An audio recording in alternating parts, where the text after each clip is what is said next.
Kita akan mendengarkan pujian.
Ada.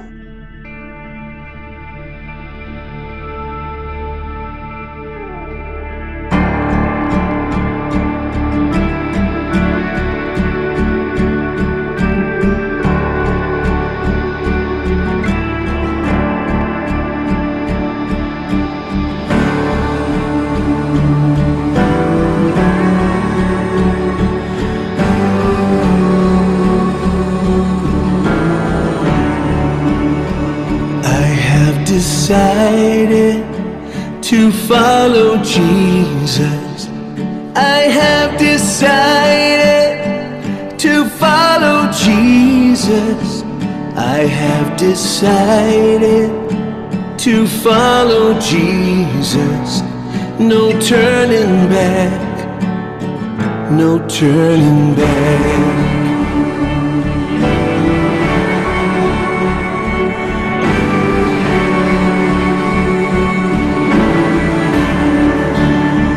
Though none go with me, still I will follow.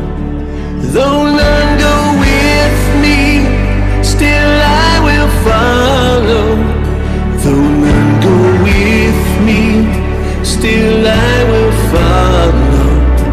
No turning back, no turning back, no turning back. No turning back.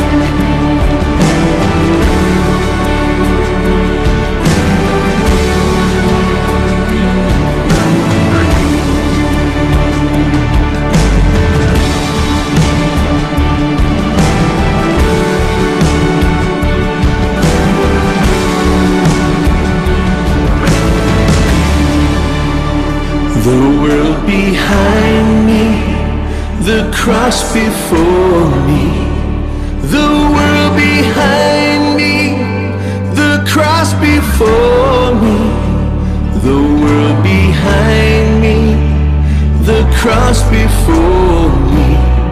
No turning back, no turning back, no turning back, no turning back.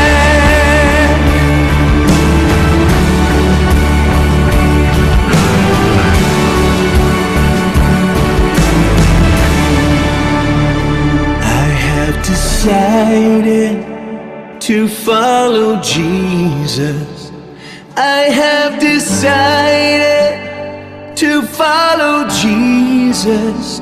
I have decided to follow Jesus. No turning back, no turning back, no turning back. No turning back, no turning back, no turning back.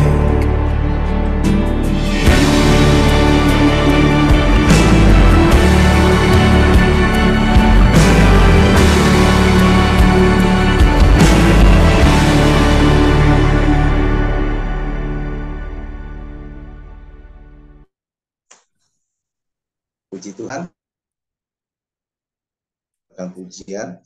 Dan saatnya kita akan diberkati lewat kebenaran firman Tuhan dan kesaksian yang akan disampaikan oleh Abang Tuhan. Ya, saya serahkan kepada Abang Coki Sitohang untuk menyampaikan kebenaran firman Tuhan dan juga kesaksian. Silakan, Bang.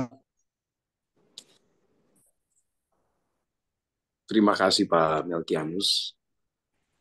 Shalom bagi kita semua. Selamat pagi. Terima kasih, Bang. Selamat pagi, shalom. Terima kasih responnya. Berarti suara saya bisa terdengar dengan jelas, Bapak Ibu ya. Ya, jelas, Bang. Jelas. Ya. Syukur. Syukur. Puji Tuhan. Bapak Ibu sekalian, saya secara pribadi harus menyampaikan ini bahwa suatu kehormatan bagi saya untuk berbicara di hadapan Bapak Ibu sekalian. Saya yang telah ditunjuk oleh Tuhan untuk melakukan pelayanan kasih ini kepada kita semua. Terima kasih sudah mengundang kami kepada pihak GBI Anastasis, Bapak Pendeta Nathanael Yedija, juga kepada Ibu Lydia yang rajin berkomunikasi dengan tim saya. Bahkan sebenarnya saya sudah mendengar tentang ibadah ini sudah cukup lama, dari beberapa bulan yang lalu, tapi baru sekarang kesampaian. Sekarang inilah kesempatannya saya melayani Bapak dan Ibu sekalian. Jadi terima kasih sudah bersabar, menunggu, dan inilah waktunya Tuhan buat kita semua. Waktu yang nggak bisa dipaksakan oleh siapapun. Kalau memang udah jadi, ditetapkan, nggak ada yang bisa menghindar dari hari itu. Saya mendoakan Bapak Ibu sekalian pagi hari ini dalam keadaan sehat, berbahagia, kuat, segala modal yang diperlukan untuk lebih sukses, lebih tinggi lagi naik, lebih dekat lagi sama Tuhan. Dan segala alat kesuksesan itu sungguh-sungguh dipakai Tuhan. Jadi medium untuk menolong orang. Karena untuk itulah kita hidup. Harus bermakna, harus berdampak bagi kehidupan orang lain. Siapapun dia yang disentuh, dijamah oleh kita. Bapak Ibu sekalian, mari kita berdoa. Tuhan Yesus yang baik, Allah Bapa dan Roh Kudus, kami memanggil nama-Mu. Engkau tiga pribadi di dalam satu. Engkau Maha Kudus, dahsyat perbuatan ajaib di masa lalu, sekarang, dan Engkau tidak akan pernah berubah. Satu-satunya yang dapat kuandalkan, penolong yang sejati, yang gak pernah kekurangan akal dan kekurangan kekuatan untuk menjangkau kami. Terima kasih Tuhan, karena kemuliaan dan kemurahan hati-Mu, kami boleh berkumpul pagi hari ini. Pagi-pagi benar, menyongsong kebenaran Tuhan, mencari wajah. Terima kasih untuk kesempatan ini Tuhan. Kami boleh melihat Engkau dan mengalami kasih-Mu yang besar. Pimpin dan sertailah kami semua. Satukan hati kami di dalam pelayanan ini. Bukan hanya pembicara, tapi juga pelayan Tuhan yang lain. Dan bahkan jemaat Tuhan yang ikut mendengarkan dari berbagai sisi, dari banyak daerah. Tuhan yang telah menetapkan kami berkumpul pada jam ini untuk mendengarkan kebenaran firman. Berbicaralah Tuhan, siapkan hati pikiran kami dan pakailah kami menjadi alat-Mu. Dalam nama Tuhan Yesus Kristus, kami layak. Amin. Bapak Ibu sekalian, saya ingin bicara di waktu yang singkat ini. Saya ingin bicara mengenai apa yang telah disiapkan oleh Tuhan dan yang sedang dipersiapkannya untuk menyelesaikan pekerjaan Dia. Pekerjaan Dia, bukan pekerjaan kita. Kelihatannya seperti ini pekerjaan kita. Kelihatannya seperti kita yang sedang diberikan tugas untuk menuntaskan misi kita. Tapi sebenarnya itu bukan misi kita sama sekali. Melainkan suatu rencana Tuhan yang mulia, yang besar, yang ajaib, yang jangka waktunya luas dan panjang. Dan kita berada pada tenggat waktu yang berbeda untuk menyelesaikan setiap pekerjaan itu dalam bagian-bagian kecil Dan gambaran luasnya, gambaran utuhnya akan terlihat di ujung nanti. Entah kita diberi kesempatan oleh Tuhan, oleh sang guru sendiri, oleh sang master planner sendiri untuk melihat hasil daripada rencana yang ajaib itu. Atau cerita dari bagian yang kita kumpulkan, yang kita kontribusikan, yang akan dinikmati oleh generasi selanjutnya. Kita menjadi bagian daripada sejarah tersebut. Bapak Ibu, saya perhatikan tadi di awal ketika kita sedang menyembah Tuhan, saya sempat menengok berapa banyak partisipan. Saya juga masih melihat di sini ada jumlah 50. Jumlah yang cukup banyak dalam persekutuan ini. Saya sempat melihat profil Bapak Ibu dalam mode gallery view tadi. Saya melihat ada banyak nama, sebagian nama familiar, sebagian nama merupakan kategori nama orang-orang terpilih. Nama orang-orang yang dari namanya saja saya sudah bisa menduga bahwa Bapak Ibu anak Tuhan. Ada juga nama-nama yang nggak familiar, tapi ternyata ikut bergabung di dalam persekutuan doa ini. Saya tidak tahu Anda siapa. Tapi saya ingin ingatkan bahwa keberadaan Anda di forum ini bukanlah suatu kebetulan. Anda adalah bagian dari sebuah pekerjaan Tuhan yang hebat, yang dahsyat.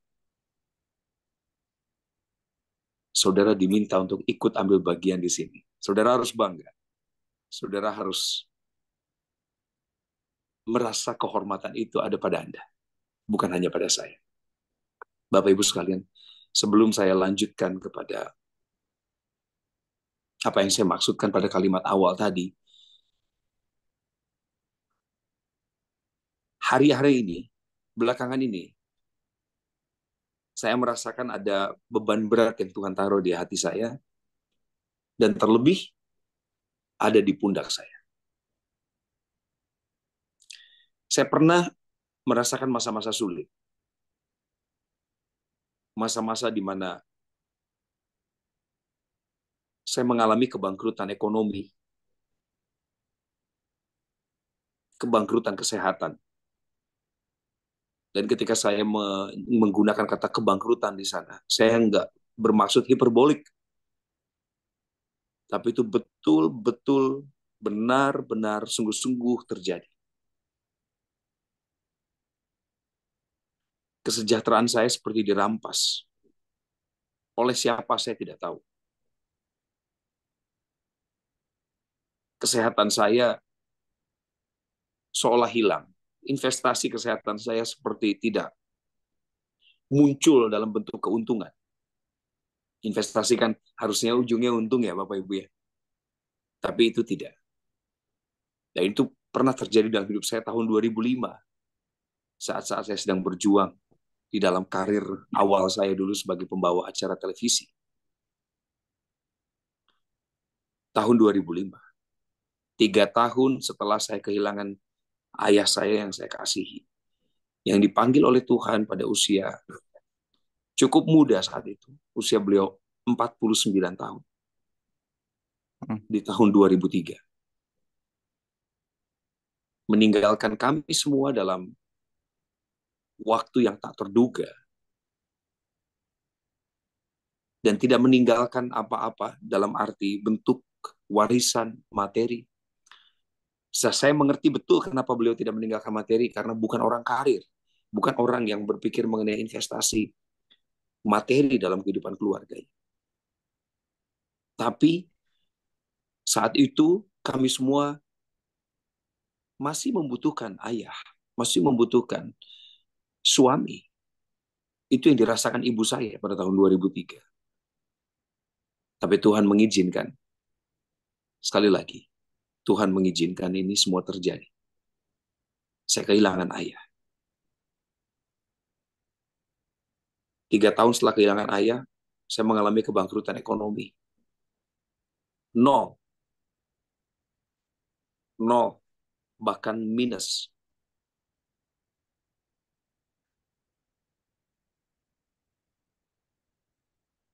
Satu-satunya uang yang bisa diandalkan pada rekening saya saat itu adalah 2 juta rupiah. Yang harus saya bayarkan untuk cicilan kendaraan saya di bulan depan. Saya tidak bisa bekerja saat itu karena kebangkrutan kesehatan saya. Saya terkena penyakit hepatitis. Tidak punya asuransi kehidupan, tidak punya asuransi kesehatan, tidak punya pekerjaan tetap.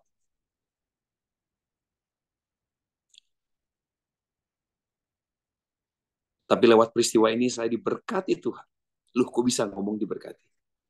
Iya, karena sesuatu yang kita pikir sebagai musibah pada awalnya sebenarnya juga adalah alat untuk mendatangkan berkah.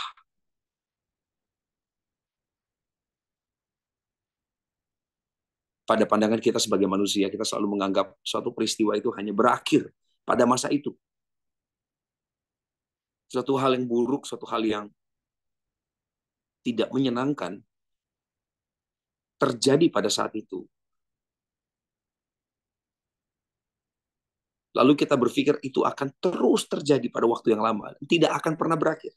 Seolah-olah kehidupan ini nggak pernah berpihak pada kita. Saya pernah merasakan itu. Mental yang diserang dengan pikiran-pikiran kekalahan. Pukulan demi pukulan. Hook, jab, uppercut. Dari pihak lawan. Iblis yang berusaha membombardir pikiran saya. Saat itu, tahun 2005, tahun 2006. Supaya saya mengambil langkah praktis. Katakan saja, mengakhiri hidup. Katakan saja, berputus asa. Katakan saja, mengutuki Tuhan.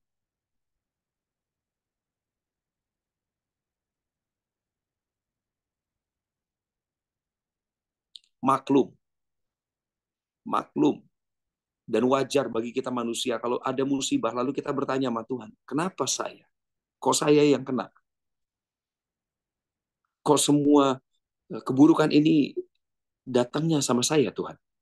Wajar kalau Anda bertanya demikian, apalagi kejadiannya bertubi-tubi. Tapi tidak normal, tidak wajar bagi seorang manusia ketika ada berkat yang Tuhan berikan kepada hidupnya, berturut-turut, bertubi-tubi, lalu dia bertanya sama Tuhan, kenapa saya Tuhan yang diberkati?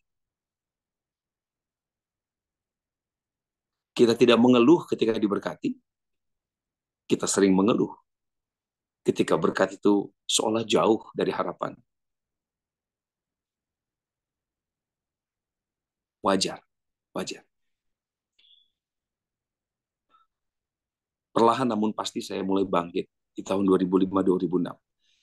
Bagi Bapak Ibu yang belum sempat mendengar kesaksian hidup saya, meskipun saya diberikan forum itu saat ini, tapi saya juga harus berhikmat karena waktu yang diberikan adalah terbatas.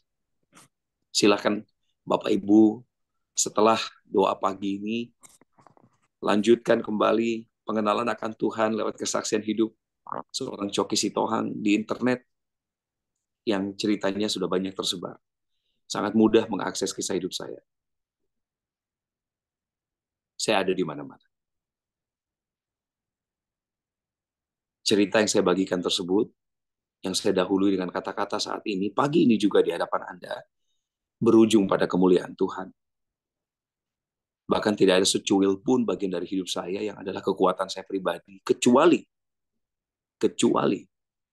ketekunan, kecuali kerajinan, kecuali keputusan untuk mengikut Tuhan.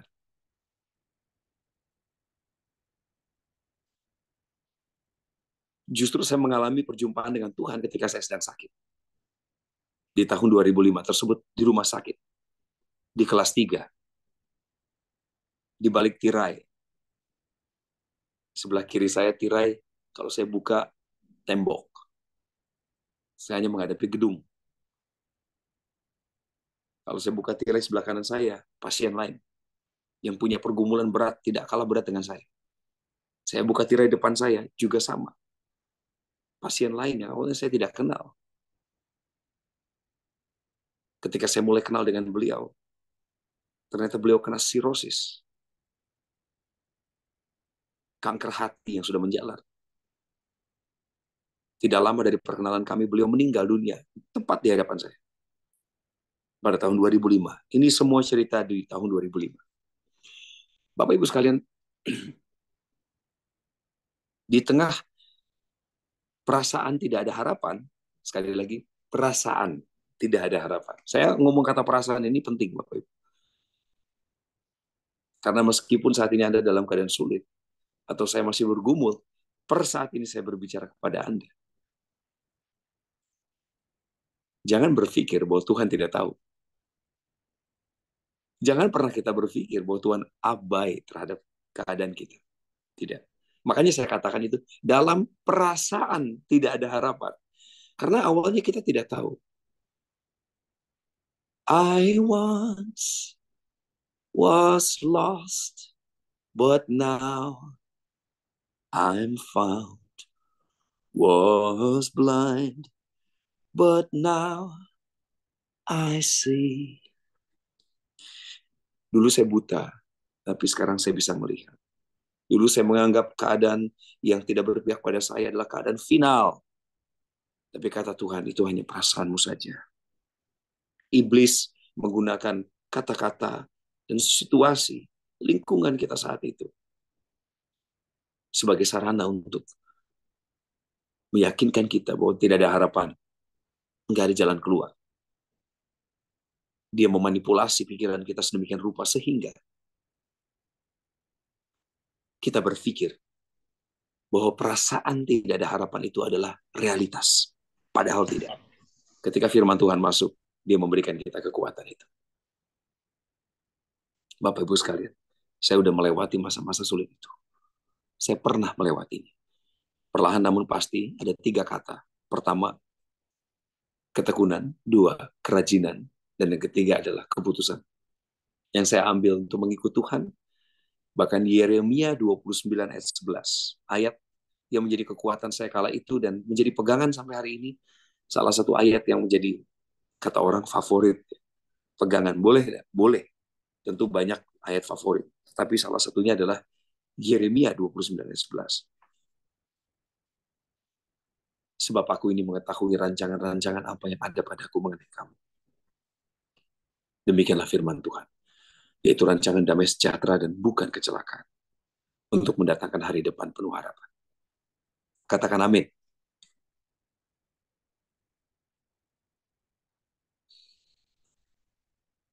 Kita semua meyakini.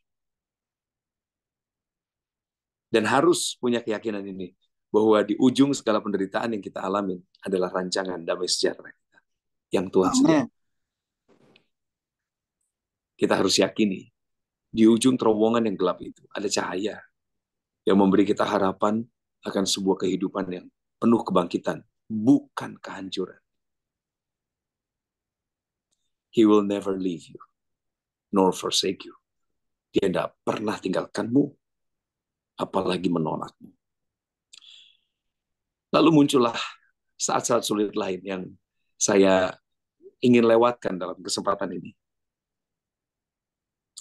Tapi saya ingin lompat langsung ke tahun 2020. Ketika pandemi melanda dunia kita. Kesulitan itu datang lagi. Kali ini krisisnya berjamaah. Tidak ada satupun yang luput daripada krisis ini. Semua orang bermasker. Ada kalanya bahkan kita menutup pintu kesempatan untuk berkarya. Demi keamanan diri kita sendiri. Demi kebaikan keluarga kita. Kita tidak ingin berhenti bekerja, tetapi ada kebijakan dari pusat, kekuatan, yang menyatakan bahwa kita semua harus diam. Menghentikan segala langkah kita demi keutuhan bangsa. Bapak Ibu mengalami itu. Nggak enak dibatasin oleh negara. Tapi ini demi kebaikan tentunya. Sakit rasanya. Ketika melihat orang lain sakit. Sakit rasanya ketika kita bisa melewati pandemi, kita kena COVID, kita bisa melewati COVID itu, bangkit kembali, bahkan tampil lebih sehat dari sebelumnya. Tapi sebagian dari orang yang kita kenal tidak mampu menghadapinya. Inilah krisis berikut yang kita alamin semua, Bapak Ibu. Saya juga mengalami ketakutan itu saat itu. Saya dan keluarga saya. Bagaimana pekerjaan kami, Tuhan? Stop semua acara. Bapak Ibu tahu saya penampil panggung. Saya seniman. Saya ini budayawan dalam konteks pekerjaan panggung. Entertainer. The one that get involved into the show business. Bisnis pertunjukan. Pendidikan, pengajaran. Kami mengelola sebuah sekolah public speaking, di mana para peserta didik, murid-murid datang mendaftar, belajar bagaimana berbicara di depan publik yang baik dan benar, efektif dan efisien. Lazimnya itu dilakukan secara tatap muka, ketemu di kelas. Stop. Tidak ada tampilan, tidak ada penampilan, tidak ada uang, tidak ada pekerjaan. Waduh, khawatir lagi. Kita berhasil melewatinya. Kita semua. Bukan hanya kami saja. Sekalipun sebagian dari kita belum pulih secara ekonomi di masa-masa pemulihan ini, pasca pandemi. Tapi toh harapan itu udah muncul. Betul kan Bapak Ibu? Kita sendiri nggak menyangka kan, kita bisa melewati masa-masa sulit itu kan. 2 tahun loh, dikurung. Ketika menengok ke belakang, kita melihat, wow, bisa juga kita lewatin itu ya. Benar juga ya. Benar juga yang Tuhan bilang dalam 2 Korintus 9 ayat 8 ya. Allah sanggup melimpahkan segala kasih karunia kepada kamu, supaya kamu senantiasa berkecukupan di dalam segala sesuatu, dan malah berkelebihan di dalam pelbagai kebajikan. Bahkan menengok kembali ke belakang masa pandemi itu, kita melihat bagaimana kita pernah menabur di ladang kebaikan. Setiap dari kita, dan saya percaya itu ada di gerejamu juga Bapak Ibu. Gereja kami, tempat kami bertumbuh dan beribadah 14 tahun terakhir, juga satu sinode dengan gereja Bapak Ibu, yaitu GBI. Kami bertumbuh di GBI New Wine International Church, yang digembalai oleh gembala terkasih kami, Pastor Robert Lea Sutanto. Kami mengalami banyak tekanan. Tekanan finansial terutama. Ketidakhadiran jemaat, absensi mereka. Absensi yang sementara maupun yang permanen. Tapi Tuhan beri kesempatan saat itu kami, Anda juga saya percaya demikian, untuk bersatu. Jemaat Tuhan untuk pertama kalinya menyingkirkan segala ego, perbedaan. Demi bertahan hidup, kita menyatu. Kita menabur bersama, kita menggalang dana. Kita mengumpulkan apa yang kita punya, yang orang lain nggak punya. Kita seperti jemaat mula-mula di Korintus. Dalam ayat 2 Korintus 9 tadi. Bapak Ibu, saya ajak Anda sebentar untuk menengok. Mari kita lihat Alkitab kita sebentar. Ini yang saya katakan di awal tadi, bahwa kita semua adalah bagian daripada pekerjaan Tuhan yang besar. Bukan hanya saya, tapi Anda juga.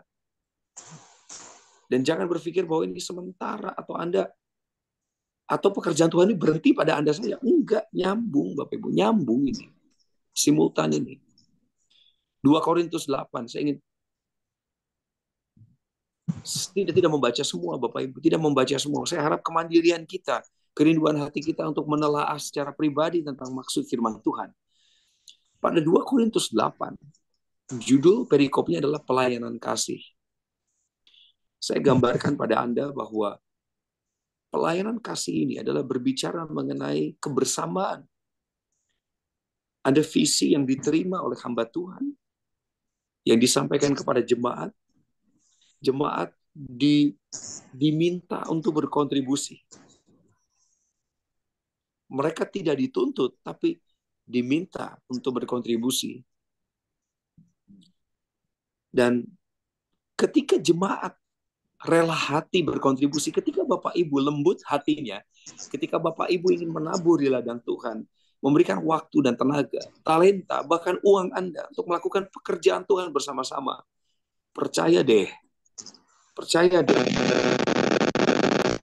itu bukan karena Bapak Ibu punya kelebihan, itu bukan karena Bapak Ibu sekedar punya kebaikan hati gitu, bukan. Tapi karena pekerjaan Tuhan di dalam hati Bapak Ibu, itulah Roh Kudus yang menggerakkan hati. Pada 2 Korintus 8 diceritakan bagaimana pelayanan kasih itu sudah dimulai dan harus diselesaikan. Kekayaan ditambahkan. Pada ayat yang ke-7 dikatakan bahwa iman, perkataan, pengetahuan, kesungguhan hati, ini semua berkolaborasi dalam wujud pelayanan kasih. Terus demikian sampai dengan Titus diutus. Titus dan rekan-rekan jemaat di Korintus diberikan pujian oleh para pemimpinnya bahwa mereka semua telah menunjukkan kesungguhan hati yang sedemikian dalam untuk saling membantu. Kemudian Bapak Ibu sekalian, pada 2 Korintus 9 ada judul perikop di sana yang mengatakan pengumpulan uang untuk Yerusalem. Sekali lagi, saya tidak akan membaca ini semua. Saya ceritakan secara umum gambarannya bahwa bahkan ada orang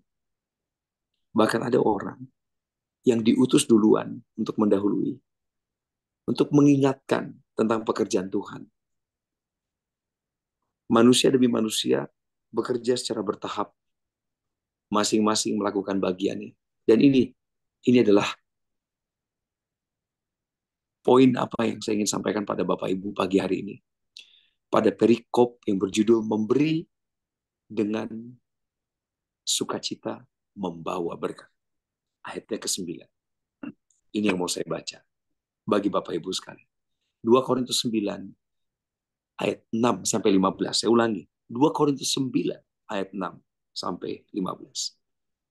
Camkanlah ini, orang yang menabur sedikit akan menuai sedikit juga.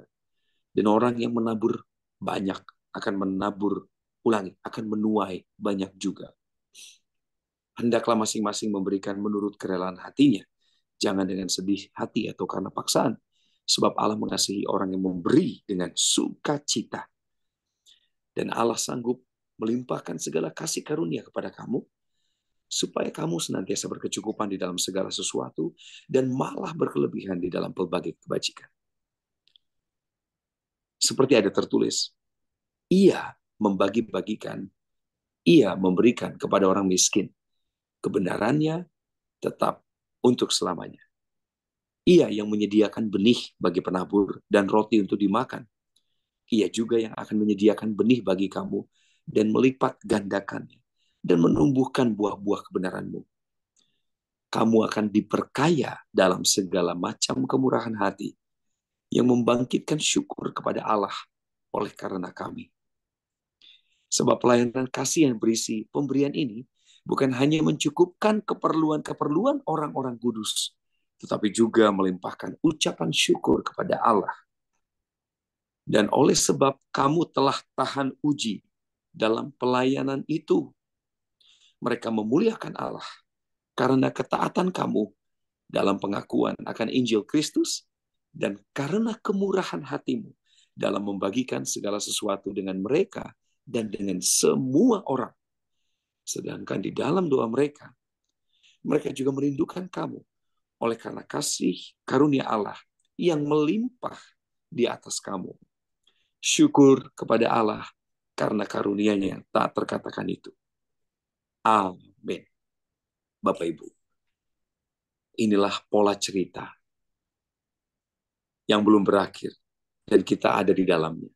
Kita adalah bagian tak terpisahkan dari sebuah pekerjaan Tuhan yang dahsyat bagi bangsa kita Indonesia, bagi lingkungan kita, bagi gereja kita. Saya barusan melihat ada beberapa saudara kita yang baru bergabung dari berbagai daerah. Ada yang dari Samarinda, ada yang dari kota-kota lain. Bahkan ada yang menggunakan tadi, awalnya saya melihat ada yang menggunakan kata negara tertentu, katakan saja Kanada. Saya nggak tahu apakah betul saudara bergabung dari daerah-daerah tersebut saat ini. Karena pelayanan Tuhan yang dahsyat ini lewat daring, dalam jaringan. Adanya Zoom ini memudahkan kita untuk bertemu dalam suatu waktu bersamaan. Tidak perlu mengirim seorang pembicara pergi ke Kalimantan untuk bisa hadir di sana. Meskipun menyenangkan hadir di tengah-tengah jemaat secara fisik. Tetapi pada kesempatan seperti ini pun kita saling mengingatkan tentang pekerjaan Tuhan yang belum selesai. Atau bahkan baru dimulai dalam kehidupan Anda. Bapak Ibu, relakanlah hati Anda untuk dibentuk oleh Tuhan pagi hari ini. Berikanlah waktumu, talentamu. Dan jadikan panggilan ini sebagai titik awal, titik tolak. Saudara mau memberi bagi pekerjaan Tuhan, apapun bentuknya. Amin. Ketika saya menyampaikan hal ini kepada Anda, Tuhan sendiri, Roh Kudusnya yang sedang menerjemahkan arti kata pelayanan yang sesungguhnya di dalam hati masing-masing kita. Amin. Sebaiknya kita tidak menghindari itu. Siapa yang sanggup menghindari kairos Tuhan? Bahkan sebuah bangsa sebesar Mesir pun, yang dipimpin oleh Firaun, yang disebut sebagai panglima perang, dengan segala kekayaan dan kelimpahan alat utama sistem persenjataan. Ketika kairos Tuhan itu tiba, maka mereka semua berakhir di dasar samudera. Amin. Artinya, ada pekerjaan-pekerjaan buruk yang kita pandang sebagai sebuah kejahatan masif terjadi, ketidakadilan, kemerosotan nilai, dan kita saksikan di sekeliling kita. Ini masalah kok nggak beres-beres ya Tuhan ya. Kalau baca berita itu Bapak Ibu ya, atau lihat nonton, gemas rasanya. Sudah lebih dari 25 tahun negara kita katanya bangkit sejak era reformasi. Yang dulu perangnya adalah melawan 3 huruf KKN. Korupsi, kolusi, nepotisme. Tapi sampai hari ini kita masih dengar kasus yang sama ya. Masih ada korupsi ya. Ya, masih ada orang yang berkolusi ya di negara kita. Berkolusi untuk kepentingan golongan ya. Masih ada yang nepotisme ya. Masih ada yang eksklusif. Dan menyedihkan melihat orang-orang eksklusif pada level tertinggi dalam pengambilan keputusan politik dan kebijakan publik. Yang keputusan tersebut berdampak pada ratusan juta nyawa di Republik Indonesia. Kalau melihat berita-berita politik, kita jadi gemas dan bertanya sama Tuhan dalam doa-doa pribadi kita, bahkan memohon, Tuhan, kapan terwujud sila kelima Pancasila ya? Kita memulainya dengan ketuhanan yang Maha Esa, mencari Tuhan di dalam hidup kita, selaras dengan firman Tuhan sebenarnya, dasar negara kita ini. Ideologi yang kita pegang, yaitu Pancasila. Karena dasarnya adalah ketuhanan yang Maha Esa, bukan yang Maha Eka. Meskipun artinya sama-sama satu, Eka dan Esa. Terpujilah nama Tuhan yang mempengaruhi setiap hati dan pikiran para founding fathers kita di masa lalu untuk menetapkan ideologi bangsa. Amin.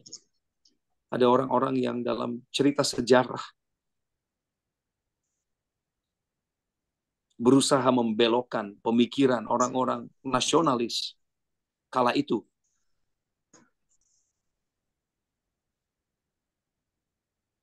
Ketuhanan yang Maha Eka, bukan Esa. Toh artinya satu kok Pak. Sama, satu. Kenapa mesti Esa? Karena jika Eka yang dipilih kala itu, maka hari ini saya katakan kepada Anda, suatu umat mayoritas yang menyembah Tuhan ke atas dalam jumlah yang lebih besar daripada sebagian umat lain di Republik Indonesia yang dilindungi konstitusi, Mereka boleh mengeklaim bahwa Tuhan yang mereka sembah adalah Tuhan yang benar. Dan mereka boleh melakukan segala daya upaya tindakan untuk menekan umat minoritas. Mengatasnamakan bahwa jumlah kami lebih banyak, berarti kamu yang salah beribadah. Itulah yang akan muncul ketika yang dipilih ketuhanan yang Maha Eka. Puji Tuhan. Puji Tuhan. Allah yang hebat bekerja melalui setiap orang. Tidak memandang suku, agama, budaya. Bukan hanya kepada orang-orang yang percaya pada Yesus Kristus kala itu, tetapi juga orang-orang yang belum kenal Tuhan, dipengaruhi oleh pikiran-pikiran Allah. Dipilihlah ketuhanan yang Maha Esa. Esa artinya zat. Esa artinya satu tunggal, pribadi yang tidak mampu ditafsirkan secara alam berpikir manusia. Sehingga siapapun boleh datang kepada Tuhan dengan cara apapun, selama itu tidak melanggar konstitusi sebuah negara. Itulah kenapa dasarnya adalah ketuhanan yang Maha Esa. Maka hari ini kalau terjadi persekusi, kalau terjadi sikap-sikap intoleran, kita punya hak untuk melawan.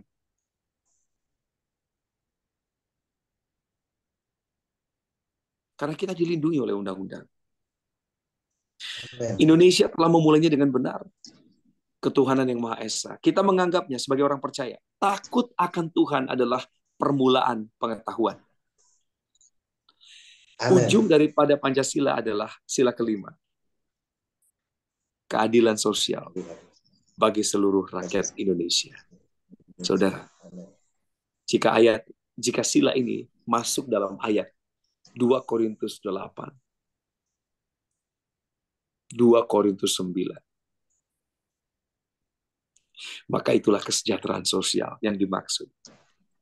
Itulah harapan bagi sebuah jemaat yang kekurangan, yang mengharapkan bantuan, dan Tuhan pakai jemaat di daerah lain, komunitas berbeda, untuk melanjutkan kehidupan mereka. Bukan untuk mengenyangkan perut orang yang kekurangan, tetapi untuk menggenapi pekerjaan Tuhan secara bersama-sama. Bapak Ibu sekalian, saya menutup pembagian firman Tuhan hari ini, saat ini, dengan mengutip sebuah ayat. Fokus kita ada pada Matius 7 ayat 7 sampai, saya ulangi. Fokus kita ada pada 2 Korintus 9 ayat yang ke-8. Dan Allah sanggup melimpahkan segala kasih karunia kepada kamu, supaya kamu senantiasa berkecukupan di dalam segala sesuatu, dan malah berkelebihan di dalam pelbagai kebajikan. Konteks dari munculnya ayat 8 ini dalam 2 Korintus 9 sudah kita dengarkan dari tadi. Karena kita tidak mengutip satu ayat lalu menganggapnya kebenaran sesaat.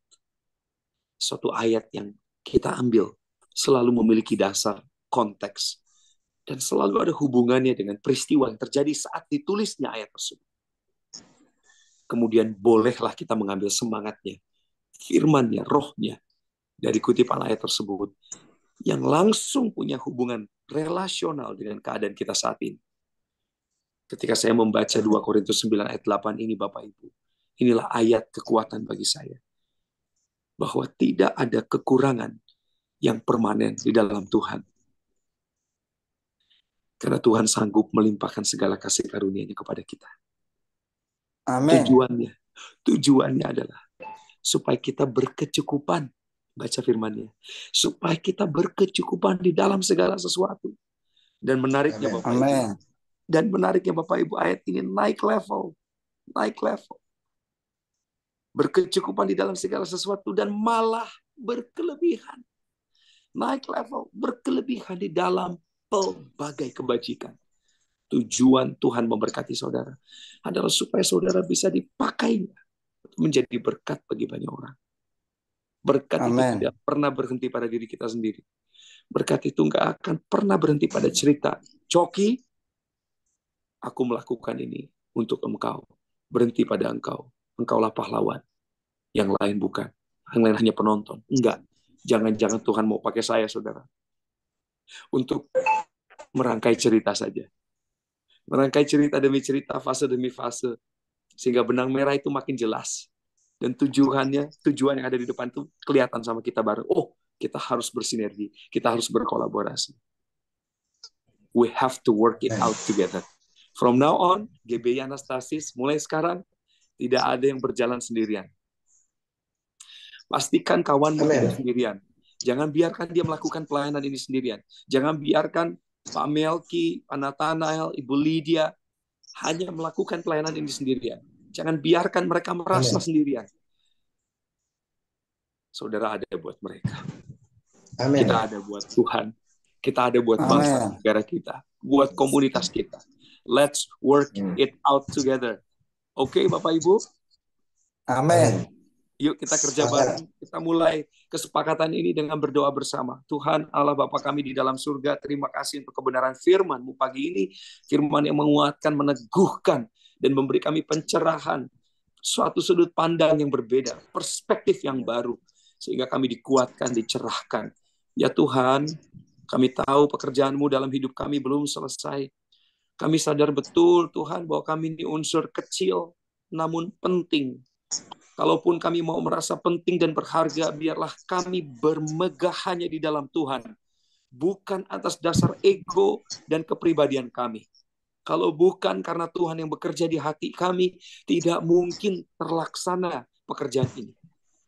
Tuhan bantu kami, mengingatkan kami, Roh Kudus, bahwa keberadaan kami di dunia ini adalah semata-mata untuk menggenapi janji dan firman Tuhan yang telah tertulis sebelum kami berada di kandungan ibu kami masing-masing. Amin. Oh Tuhan, Amin. kuatkanlah, teguhkanlah hati kami. Jangan biarkan roh ketakutan itu terus-menerus menyerang kami. Kuatkanlah kami, Roh Kudus, senantiasa. Hari ini kami serahkan kami di hari yang baru, penuh berkat, penuh kesempatan, penuh kasih kemurahan Tuhan. Biarlah hidup kami yang diikuti oleh kasih kemurahan dan kebajikan itu juga boleh dipakai oleh Tuhan untuk menunjukkan pada dunia bahwa kemurahan yang sama dari Tuhan Sang Pencipta berlaku bagi mereka. Haleluya. Di dalam nama Tuhan Yesus kami berdoa. Amin. Terima kasih Bapak Ibu sekalian. Selamat pagi. Haleluya. Amin. Selamat melayani Tuhan. Luar biasa. Terima kasih banyak Bang Coki Sitohang. Ya, firman Tuhan luar biasa menguatkan kita semuanya. Ya.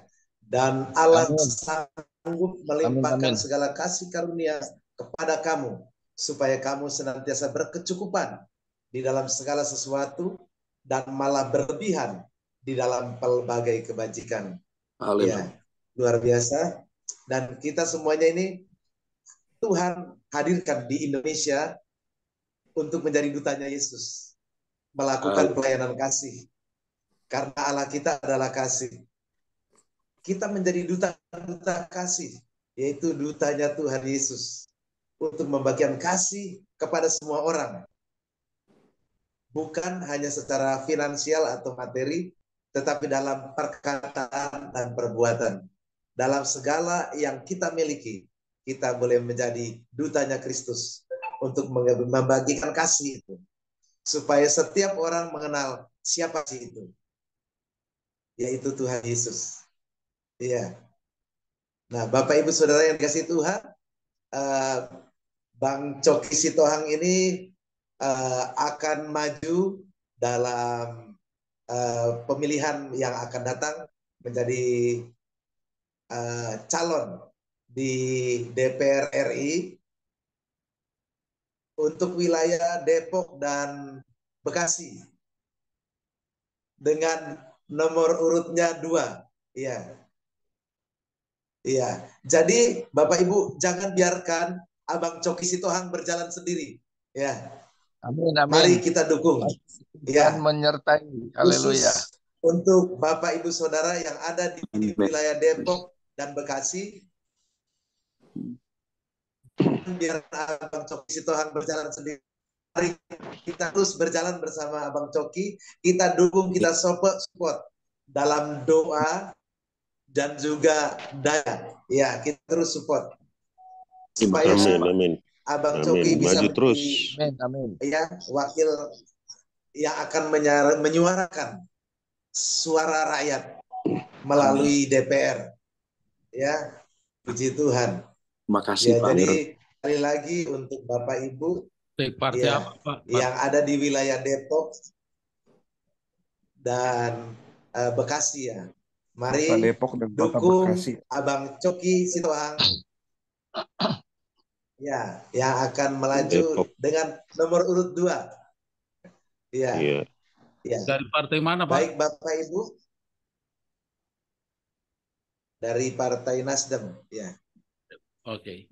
Nasdem. Ya, oke. Jadi kita dukung dalam doa bersama-sama.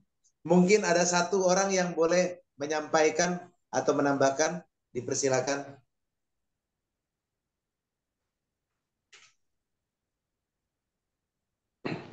Pak. Ada Bapak Ibu?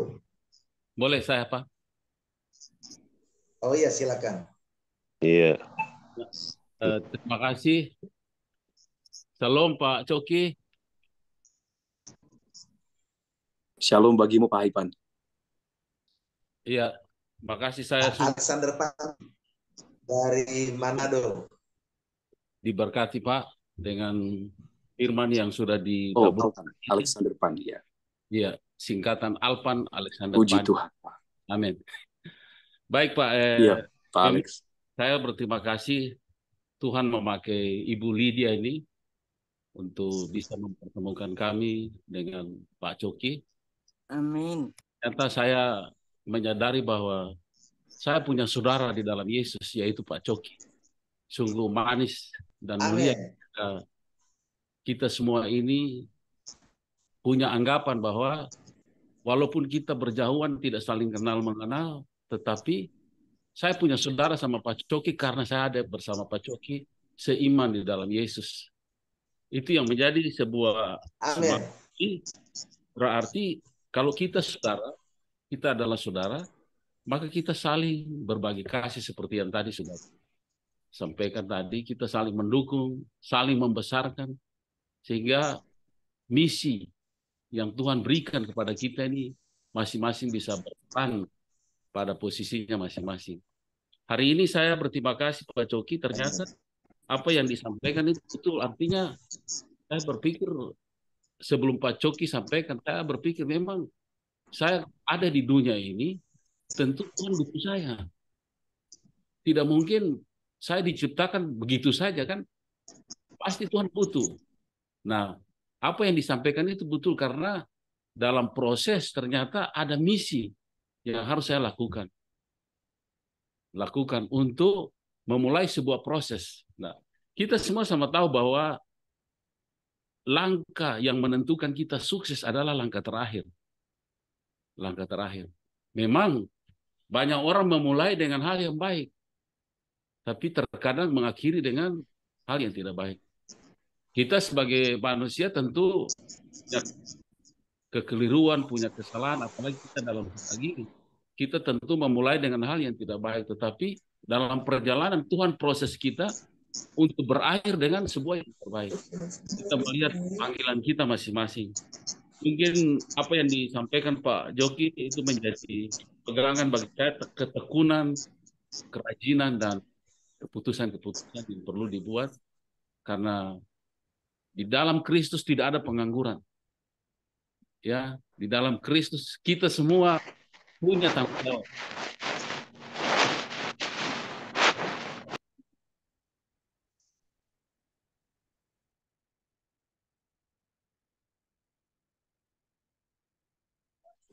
Suaranya ketutup. Terima kasih Pak Alexander yang sudah meresponi firman Tuhan dengan semangat dan antusiasme. Terima kasih Pak, Tuhan memberkatimu juga. Amin, amin, amin. Baik Bapak Ibu yang dikasihi Tuhan, ya kita sudah habis waktunya pada pagi hari ini. Sedikit aja Pak Melki. Pak Melki, sedikit aja sedikit. Hanya 1 menit boleh kah? Oke, silakan. Boleh silakan Pak. Ya, shalom, selamat pagi, salam sejahtera bagi kita semua. Shalom Pak Coki, saya nggak buka kamera ya. Nama saya Pendeta Israel Munte ya. Ya, mungkin satu daerah juga dengan Pak Coki ini. Tapi Shalom Pak Munte, ya, shalom bagimu Pak. Ya, salam sejahtera Pak Coki. Ya.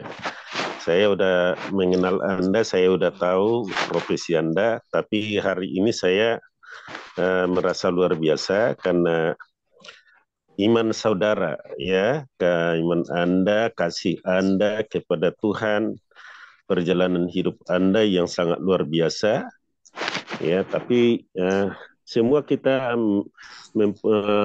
memiliki pengalaman-pengalaman yang sama untuk melayani Tuhan, ya.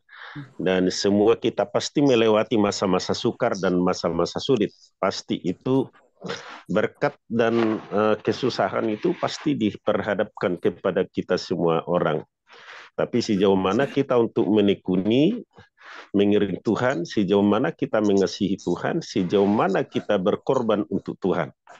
Itu yang Tuhan mau dari kita. Tapi luar biasa, Pak Coki telah mengambil bagian di dalam pengorbanan Kristus, di dalam pelayanan kasih Kristus, dan juga di dalam kemanusiaan memang luar biasa. Itulah yang memang Tuhan inginkan dari kita, sebagaimana Rasul Paulus telah menyadari bagaimana pentingnya untuk menyadarkan manusia di dalam hidup bersosialisasi, beriman kepada Tuhan, melayani Tuhan sungguh-sungguh, memperhatikan sesama, peduli dengan sesama, tanpa memandang ras, kaum dan lain sebagainya.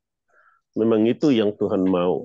Ya, jadi saya sangat luar biasa. Terima kasih untuk kesaksian Pak Coki yang luar biasa, ya, yang masih muda. Ya, kami sudah opa-opa Pak Coki, tapi kami tetap setia melayani Tuhan. Saya seorang pendeta, tapi terus berkeliling di Indonesia, melayani siapa aja, kaum kedar dan lain sebagainya, melayani juga kaum kita orang Batak, ya, yang kadang tegar tengkuk, susah bertobat, ya. Tapi puji Tuhan, ya, dengan berkat yang Tuhan berikan kepada orang Batak, karena orang Batak adalah pilihan dari Tuhan melalui nomensen, ya. Saya yakin panggilan ini memang ada di pundak kita semuanya. Mari kita lakukan sebagai misi kerajaan Allah untuk memberitakan kabar baik bagi semua orang. Amin. Terima kasih Pak Coki. Tuhan berkati. Shalom. Dahsyat sekali. Shalom bagimu sekali lagi Pak Parlin Munte. Terima kasih hambanya, Bapak yang sudah melayani Tuhan dengan setia selama puluhan tahun ini. Saya percaya Pak satu hal. Kami ini generasi muda Pak, bisa konsisten saat ini. Dan kami berharap konsistensi ini terus dipertahankan. Mengikuti jejak Bapak-Bapak sekalian. Karena apa? Karena Bapak-Bapak, Ibu-Ibu, semua para hamba Tuhan yang telah lebih dulu melakukan pelayanan ini telah menjadi contoh dan teladan bagi kami. Jadi tetaplah menjadi contoh dan teladan yang baik bagi generasi muda, Bapak-Bapak sekalian. Dan Pak Melki, saya juga mau sampaikan bahwa saya menerima banyak pesan langsung di percakapan kita ini. Tadi saya sempat sambil baca sekilas, sambil memperhatikan juga bicaranya Bapak dan pendapat dari saudara-saudara kita tadi, Pak Alexander, lalu Pak Parlin. Saya ucapkan terima kasih atas perhatian Bapak Ibu lewat pesan langsung yang dikirim kepada saya. Saya sudah baca, mohon maaf saya tidak bisa merespon satu persatu. Saya katakan bahwa inilah cara Tuhan memberkati hidup saya juga pagi hari ini dengan datang pagi-pagi untuk menerima berkat melalui saudara sekalian. Terima kasih. Iya, puji Tuhan. Terima kasih Bang Coki. Terima kasih Bapak Ibu semuanya. Dan hari ini seperti pesan Tuhan yang sudah disampaikan, sekali lagi jangan biarkan Bang Coki Sitohang, saudara kita ini berjalan sendiri. Tapi mari kita satukan hati, kita bergandengan tangan, kita dukung, ya, untuk khususnya Bapak Ibu yang ada di wilayah Depok,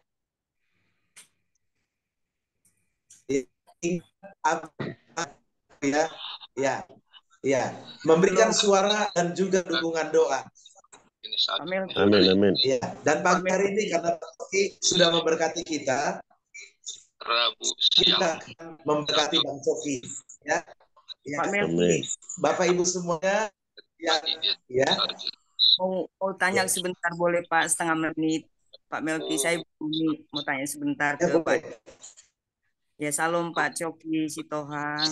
Saya mau tanya nih, itu Shalom bagimu, Ibu. Sekolah public speakingnya di mana? Saya mau tanya sekolahnya di mana? Karena saya juga punya beban, ada beberapa anak muda yang merasa gambar dirinya buruk. Memang dia termasuk orang yang minder, tetapi di dalam finansial dia punya keuangan orang tuanya. Jadi saya rindu pemuda ini bisa diubahkan, mungkin melalui sekolah Pak Coki tadi, sekolah public speaking itu satu. Saya mohon diinfokan di mana sekolahnya. Yang kedua, saya berdoa puasa untuk Pak Coki Sitohang, kiranya Tuhan menangkan dan Roh Kudus menuntun Pak Coki untuk duduk di DPR RI, bahkan bisa nanti jadi menteri. Bukan kemuliaan. Karena saya ini sering puasa dan berdoa. Terima kasih, Tuhan berkati yang di Zoom. Terima kasih Bu Lydia. Salam. Shalom bagimu Ibu. Mohon maaf dengan Ibu siapa? Terima kasih. Saya Ibu Nomi Pak Coki, Nomi Manulang. Ibu Naomi ya? Iya. Horas Naomi. Sekalian juga Bapak Ibu yang lain bisa mencatat apabila ada kerinduan yang sama dalam pertanyaan yang serupa. Ibu Naomi dan rekan-rekan bisa mencatat akun Instagram kami, yaitu @CHOSSI, Chosi. Sekali lagi, @CHOSSI_public speaking. Saya izin Bapak, saya bantu untuk melakukan tulisan di sini. Saya tulis di everyone, supaya Bapak Ibu bisa melihat. Nanti Bapak Ibu bisa mengaksesnya lewat internet, lewat Instagram. Ini adalah alamat Instagramnya, Chosi_public speaking. Nah, sekolah ini Bapak Ibu adalah sekolah informal atau sekolah non formal. Kami adalah lembaga kursus. Sudah saya kirim tadi di percakapan kita. Dan lokasinya ada di 2 tempat di Jakarta. Sementara ini di Jakarta, Pak. Satu di Menara Batavia. Satu lagi ada di Epicentrum Walk, Kuningan. Yang satu di daerah Sudirman, Menara Batavia. Satu lagi ada di Epicentrum Walk di daerah Kuningan. Silahkan Inang Naomi Manulang untuk mengakses lewat Instagram, mengirim pesan langsung bisa di sana. Nanti akan ditangkap oleh admin kami, oleh tim saya. Jadi itu infonya, saya jawab dan saya ucapkan terima kasih untuk hambanya Ibu Naomi yang telah berdoa, berpuasa bagi banyak hamba Tuhan, bagi banyak pemimpin bangsa. Saya percaya lewat doa dan puasa kita juga negara kita diubahkan. Dan saya percaya, sekali lagi saya katakan, saya percaya Tuhan belum selesai dengan saya. Tuhan belum selesai dengan Anda semua. Jadi kalau Tuhan berkehendak, nggak ada yang bisa mencegah itu. Saya tetap berjuang. Terima kasih. Amin. Iya, terima kasih sekali lagi Bang Coki Sitohang. Iya, untuk firman Tuhan, untuk kesaksian, juga untuk tadi sharing siapapun yang berniat untuk ikut di sekolah public speaking supaya bisa mendaftar atau anaknya, keponakan atau keluarga. Silakan langsung melalui Instagram yang sudah diberikan tadi. Ya. Baik, Bapak Ibu yang dikasihi Tuhan, karena waktunya sudah siang, kita aktivitas dan melayani. Kita akhiri doa pagi ini dan kita akan berdoa. Ya, kita akan berdoa seperti tadi dikatakan, jangan biarkan Bang Coki Sitohang berjalan sendiri, tetapi mari kita dukung, ya. Khususnya sekali lagi bagi Bapak Ibu yang ada di wilayah Bekasi dan Depok, mari dukung Bang Coki Sitohang, ya, nomor 2. Supaya bisa maju dan duduk di kursi DPR RI. Ya, kita akan berdoa untuk Bang Coki Sitohang, dan bagi Bapak Ibu boleh open cam, kita angkat tangan kita, kita arahkan tangan kita berdoa buat Abang Coki Sitohang. Ya. Bapa Surgawi, Tuhan Yesus Roh Kudus, kami mengangkat tangan kami arahkan kepada hamba-Mu, Abang Coki Sitohang. Tuhan, kiranya tangan-Mu yang penuh kasih dan kuasa turun mengurapi hamba-Mu, Abang Coki Sitohang. Amin. Memberikan hikmat, memberikan arifat, memberikan otoritas, urapan dan kuasa. Engkau yang sudah memanggil dan memilih hamba-Mu ini untuk menjadi wakil rakyat, untuk duduk di kursi DPR. Tuhan, Engkau turut bekerja di dalam segala sesuatunya. Untuk membawa hamba-Mu, Abang Coki Sitohang, untuk menyampaikan aspirasi rakyat melalui DPR RI. Bapak Surgawi, Engkau yang membuka jalan dan meluruskan anak-Mu, hamba-Mu ini untuk duduk di kursi DPR, untuk menyuarakan suara rakyat bagi kesejahteraan, kemakmuran, dan kedamaian warga masyarakat negara Republik Indonesia.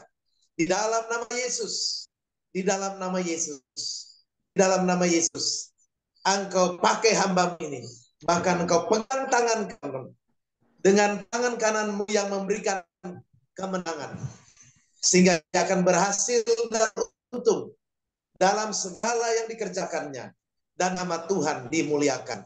Terima kasih Bapak. Kami bersyukur untuk firman Tuhan pagi hari ini yang sudah menguatkan kami, meneguhkan kami, bahwa kami harus melakukan pelayanan kasih di tengah-tengah bangsa ini, bahkan di muka bumi ini.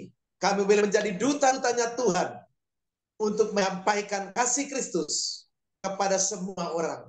Sehingga dimanapun Tuhan tempatkan kami, kemanapun Engkau utus kami boleh menjadi duta-dutanya Kristus, menjadi saksi Kristus negara, menjadi berkat bagi banyak orang, supaya nama Tuhan dimuliakan. Terima kasih Bapak. Berkati bangsa Indonesia, berkati pemimpin bangsa kami, berkati Pak Jokowi dan Ma'ruf Amin, berkati semua pemimpin dari pusat sampai daerah. Berikan roh takut akan Kristus, berikan mereka hikmat dan kebijaksanaan untuk memimpin bangsa ini, membawa bangsa ini menuju aman, tentram, damai, makmur, dan sentosa. Di dalam nama Tuhan Yesus. Terima kasih Bapak.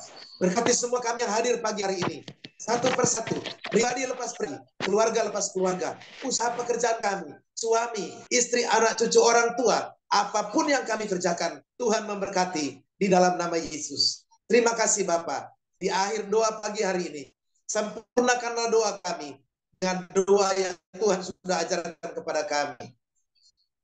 Bapa kami yang di sorga, dikuduskanlah namamu, datanglah kerajaan, jadilah kehendak-Mu di bumi seperti di surga. Berikanlah kami pada hari ini makanan kami yang secukupnya, dan ampunilah kami akan segala kesalahan kami, seperti kami sudah tahu mengampuni orang yang bersalah kepada kami. Dan janganlah membawa kami ke dalam pencobaan, tetapi lepaskanlah kami daripada yang jahat, karena hanya Engkau yang punya kerajaan dan kuasa dan kemuliaan kekal sampai selama-lamanya. Haleluya. Amin. Silakan hambanya Bapak Pendeta Dr. Jonathan Trisna.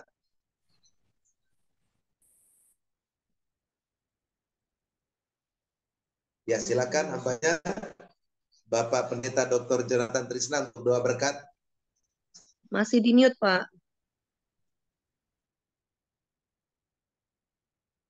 Oh. Hambanya Pak Pendeta Dr. Jonathan Trisna. Ibu Lydia mungkin bisa bantu Pak Jonathan Trisnanya. Masih ada. Udah dibuka tuh, udah. Oh iya, silakan hambanya Pak Pendeta Dr. Jonathan Trisna untuk menyampaikan doa berkat. Kemungkinan masalahnya ada di headphone-nya beliau. Hambanya coba kalau berkenan, kabelnya dicabut saja, pakai langsung suaranya dari perangkatnya. Oh, untuk Pak Pendeta Dr. Jonathan Trisna ya? Iya.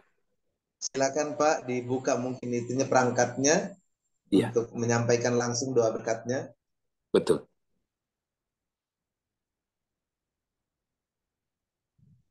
Kalau begini apakah didengar? Bisa didengar? Didengar Pak. Ya, sudah. Oke. Puji Tuhan. Sudah. Terima kasih. Silakan hambanya. Mari saudara-saudara angkat kedua belah tangan saudara, terutama hati saudara, untuk menerima segala berkat yang Tuhan sudah janjikan bagi kita. Saudara-saudaraku, kiranya kasih daripada Allah Bapa, penyertaan daripada anaknya yang tunggal Tuhan Yesus Kristus, bimbingan, pemeliharaan, penjagaan, dan pendewasaan daripada Roh Kudus, menyertai saudara-saudara sekalian dari sekarang sampai selama-lamanya. Amin. Tuhan memberkati saudara-saudara. Amin.